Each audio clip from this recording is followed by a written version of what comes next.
Good afternoon, Carmel. I'm Ted Paya. And I'm Maya Henderson. On today's show, you'll hear from your host on the Facebook data scandal, a French supermarket hostage situation, Carmel boys basketball, and a Netflix original controversy.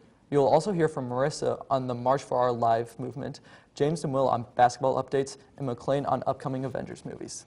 It's going to be a great show, but first, let's roll the intro.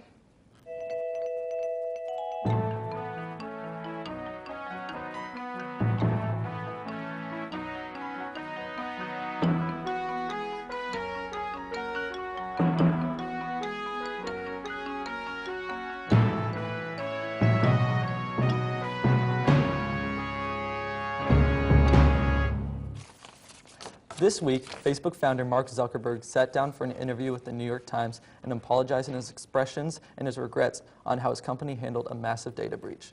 This data breach involved a third-party application asking people for self-surveys, which led to millions of users' personal information being harvested by this company. This information then was used towards targeting, advertising, and influential marketing, and has been linked to the 2016 Trump campaign. Zuckerberg has admitted to his mistakes by saying that he wished he'd taken steps earlier to eliminate this problem.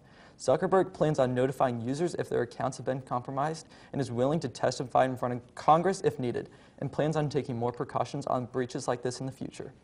Well, Ted, it seems as if the law is still a couple steps behind these social media websites, and I personally can't blame them because it's such new territory. Actually, Jim Carrey posted an unflattering picture of Jim Zuckerberg, and it was like showing his feelings towards this data breach and how he really is mad with it.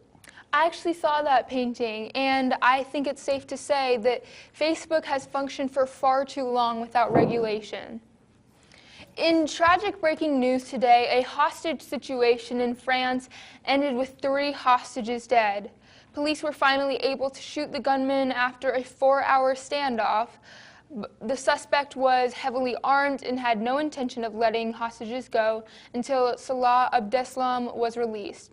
Salah Abdeslam was one of the most important surviving suspects of the 2015 Paris attacks, which killed 130 people.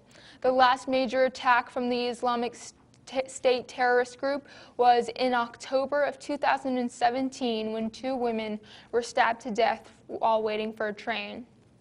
Now to Marissa with more news. Hello, Carmel. I'm Marissa Ryan with yet another tragic news story regarding the loss of teen lives. While everyone is still in turmoil from the Parkland shooting that took place over a month ago, the horror does not end there. Another shooting took place at Maryland High School on Tuesday, leaving 16-year-old Jalen Willie brain dead and sending 14-year-old Desmond Barnes to the hospital with a gunshot wound to the thigh. 17-year-old shooter Austin Rollins allegedly had just ended a relationship with the newly brain-dead victim. Resource officers immediately reacted to the scene, leaving officials wondering if Rollins was killed by the officer or had already taken his own life. Barnes was released from the hospital with an expected full recovery. Melissa Willie announced last night that her daughter would be removed from life support as there is, quoted, no life left in her. These tragic events leave many wondering what the next move is to prevent these mass shootings. This coming Saturday, March 24th, marks the March for Our Lives campaign, organized inside of the Indiana State House. One of the youngest speakers is Carmel's very own Isabella Falahi. The march starts at 11 in the morning, and it's just one of the ways students can show their support for the ones lost in these horrifying events. That concludes our news segment. Now to Maya and Ted at the host desk. Thank you, Marissa. Tomorrow, the Carmel boys basketball team will take on the undefeated Warren Central Warriors in the state championship game. This game looks to be a fun game to attend and will be an intense one to watch also. Warren Central is trying to make history with becoming the first undefeated team to win a state championship since Princeton and Bloomington South in 2009 tournament. They are also trying to pull off the rare boys and girls double championship, but the Carmel team won't make it easy for them. With the likes of 6'10" John Michael, who is averaging 15 points and 8.2 rebounds a game, John Michael Malloy will be a strong force in the middle, making it tough for the Warren Central to drive to the bucket. Warren Central is the favorite team to win this game, though, but I really hope the Carmel boys basketball team can pull off an underdog victory. The game will take place at Bankers Life Fieldhouse at 8:15 p.m., so make sure you show up to support the boys basketball team. Now over to James and Will at the sports desk. Good afternoon, Carmel. I'm Will Christie alongside James Yuska. The NBA season is coming to a close, which means the NBA playoffs are getting ready to start. Most spots in the East are pretty secure, but the Western Division is in a three-way tie for 8th place. Among teams in this tie are Minnesota, Utah, and the San Antonio Spurs. Over the last 20 years, the Spurs have established a culture of winning, and with their star player Kawhi Leonard out for the season, the Spurs have struggled. The last time the Spurs missed the playoffs was 1997, but they could be in danger as the season closes. In college basketball, many of you know March Madness is now in the Sweet 16 and have more upsets than ever. Today, there are a couple of games you won't want to miss. Kansas versus Clemson, Villanova versus West Virginia, Syracuse versus Duke, and if you're a Purdue fan, then you won't want to miss the 2-seed Purdue take on 3-seed Texas Tech. This game will be at 10 o'clock tonight. So Will, what are your thoughts on the game?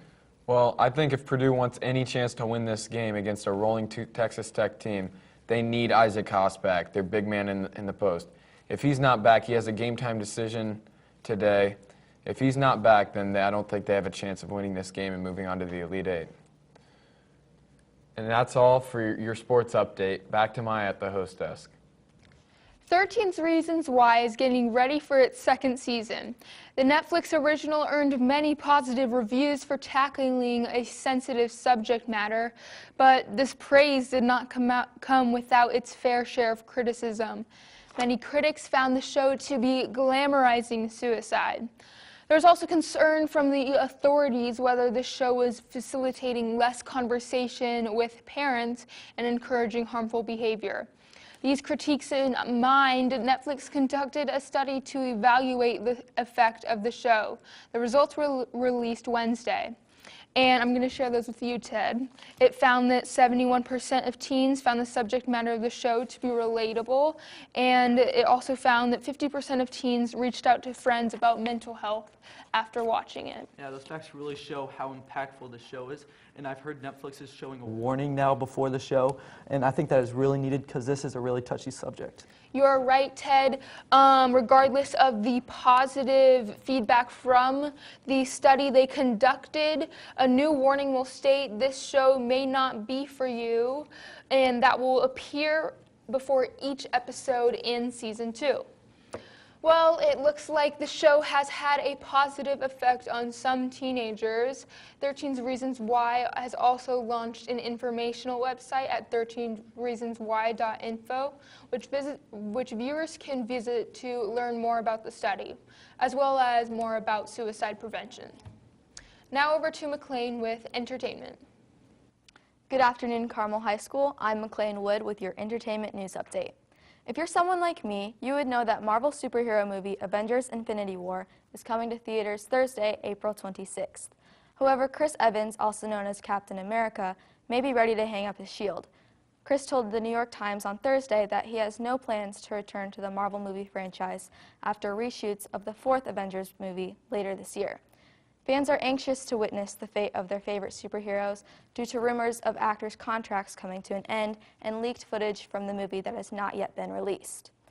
In CHS Entertainment, the annual Mr. Carmel was held on March 9th. Mason Crum and I interviewed Zach Linville to get insight on this event.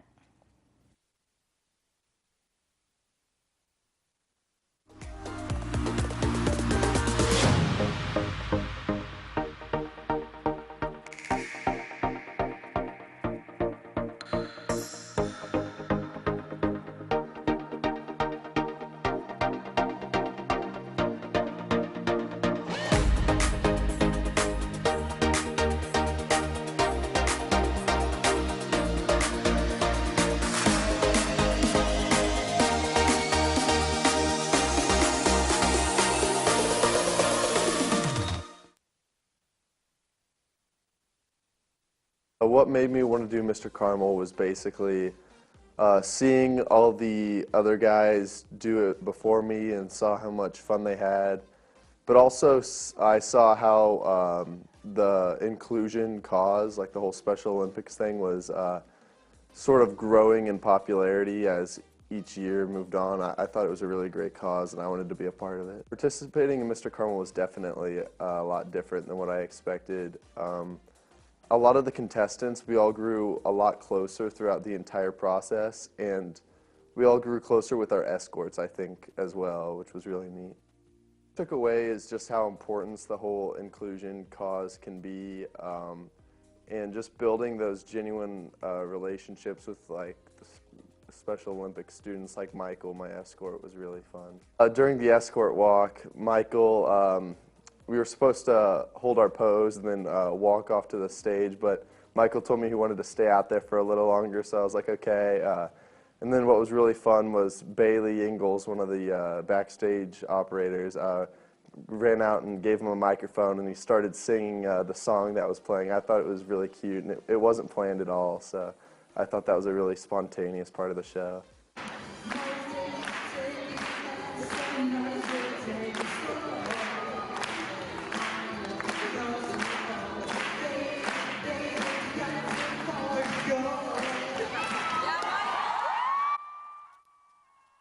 No, I think that would definitely be the best part of the entire show, at least for me, just because of how unique it was and how much fun Michael said he was having. Like, I could tell he was really enjoying himself out there. There's always the fear that you're going to mess up, but I'm not usually the type of person that gets nervous in front of crowds, but there was definitely like a little bit of making sure you don't, make a fool of yourself in front of all those people.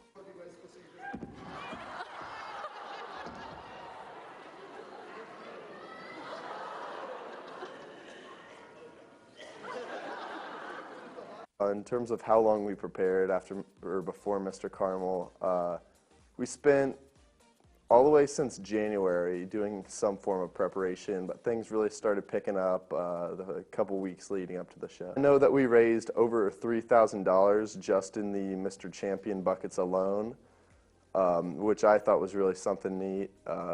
But I think overall, like after ticket sales and T-shirt costs and stuff, we raised around $8,000, which was pretty good. Michael and I knew each other a little bit. I've seen him, I've talked to him a couple times, but after the whole Mr. Carmel process, we definitely grew a lot closer, and we became pretty good friends. The winner of Mr. Carmel this year was Joe Blake. In more local news, Carmel High School's event Evening with the Accents and Ambassadors is tomorrow night at 7 to 8:30 in the auditorium. This is their last time performing their competition set, so be sure to come out and support your fellow Greyhounds and all of their hard work. Now back to Maya and Ted at the host desk. Thanks, McLean. Remember to follow CHTV's Twitter page and subscribe to CHTV Carmel Television for more content. This has been Ted Paya. And Maya Henderson with your CHTV News. See you next week.